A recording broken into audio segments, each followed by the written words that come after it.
Once upon a time, there was a lost sailor who had been long roaming the open seas.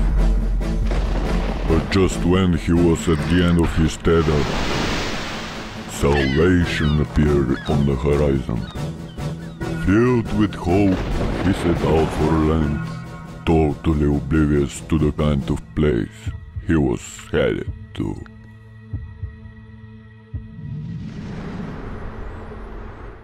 Здравейте!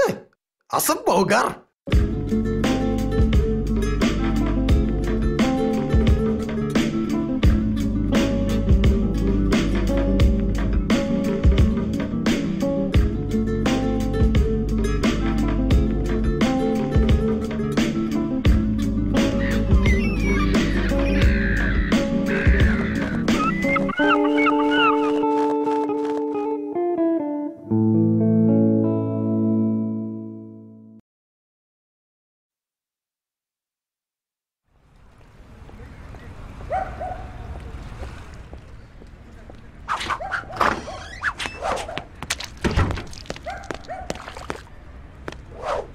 Пешо, какво става? Опитвам се да рисувам. За сляп си много добър. Мислиш ли? Жалко, че не мога да видя какво съм нарисувал. Аспарух, ще ми направиш ли една услуга? Ще занесеш ли картината в градската галерия? Обещал съм я за благотворителност. Разбира се, съседе. Ало, полицията ли е? Искам да съобщя за кражба на картина.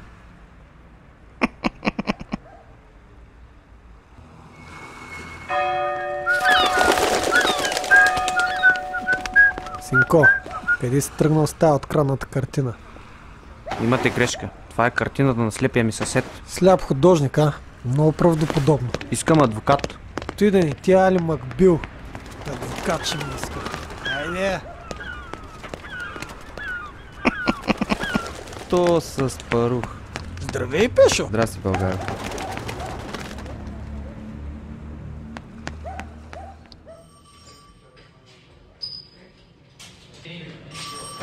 Така, име? Аспарух. Ей там. Мерси. Ами знаеш ли какво? Аз ще си тръгвам. Ще пратя Миша да те регистрира.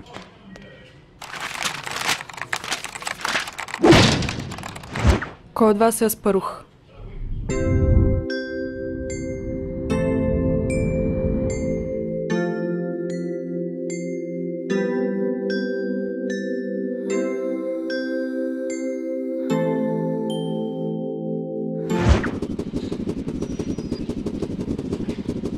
Така, казвай сега, кой си ти? Аз съм един влюбен до уши глупак. То с май няма да се размине от стаята за разпит.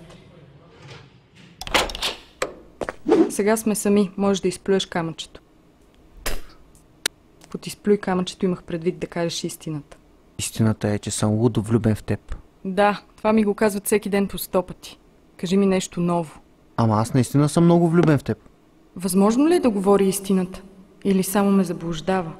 Но от друга страна, като го погледна, не може да е толкова добър актьор. То се много обигран. Трудно ще изкопчим информация от него. Да го затворим, пък каквото дойде.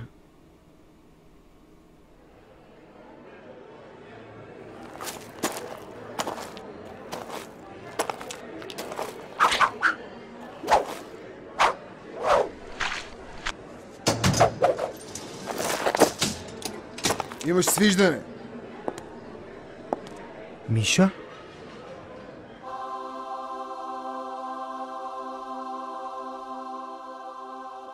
Здравей, Аспарух. Дойдох да те питам какво прави нощта на 25 срещу 26. Имаш предвид с нощи ли? Дялках цяла нощ. Ето виж. Обичам те, любов моя. Не мога повече. Трябва да разреша този случай. Няма такава любов.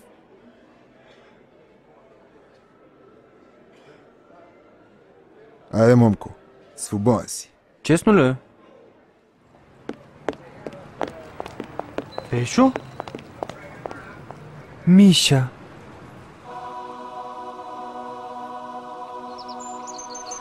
Разбери ме, Аспарух. Когато се влюбих в теб, разбрах, че не е възможно толкова мил човек да е престъпник. Тогава започнах разследване и разреших случая. Но как? Ами не много сложно. Сестра ми Любка е репортер и има много връзки. Това какво общо има? Нищо, просто отбелязвам. Както и да е. Оказва се, че в деня на обира е имало много очевидци. Деца, а това е Мона Лиза. Дано никой не ме види.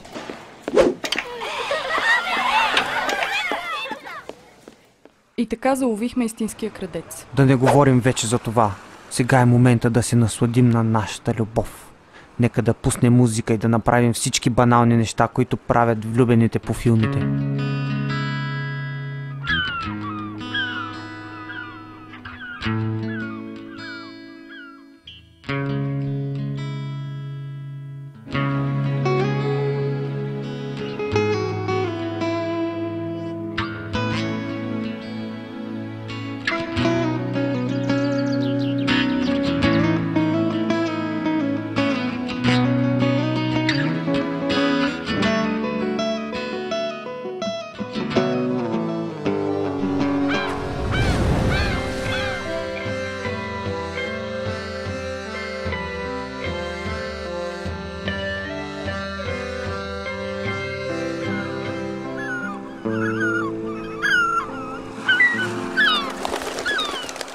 Обичам те. И аз те обичам. Всички екипи в управлението. Съжалявам, Аспарух, но трябва да се връщам на работа. Пак тази работа. Не мога повече така, не издържам вече. Работата ти е по-важна от мене. Ще трябва да избираш. Работата си или мен. Не ме карай да избирам. Никога няма да напусна работата си. Тогава нашата любов се оказва забранена. Запомни, Аспарух, ти винаги ще бъдеш на първо място в сърцето ми. Такси!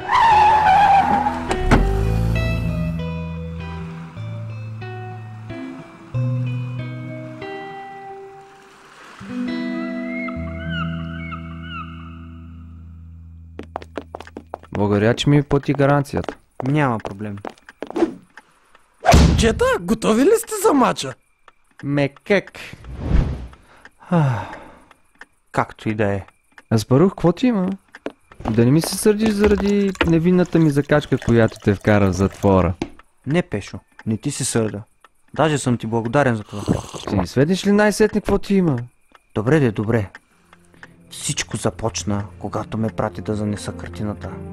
О, да, картината.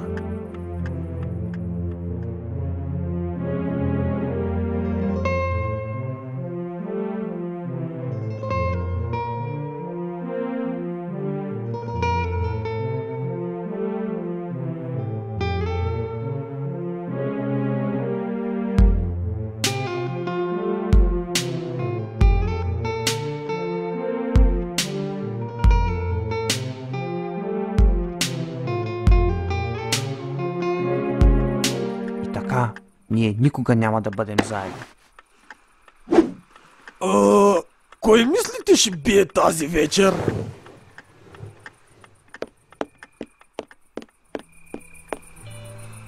Ех, Миша, защо не можем да сме заедно? Какво му има на Аспарух? Очевидно е влюбен. Така ли? Дали не можем да му помогнем с нещо? Значи той се запозна с нея в участъка. Хрумна ми нещо.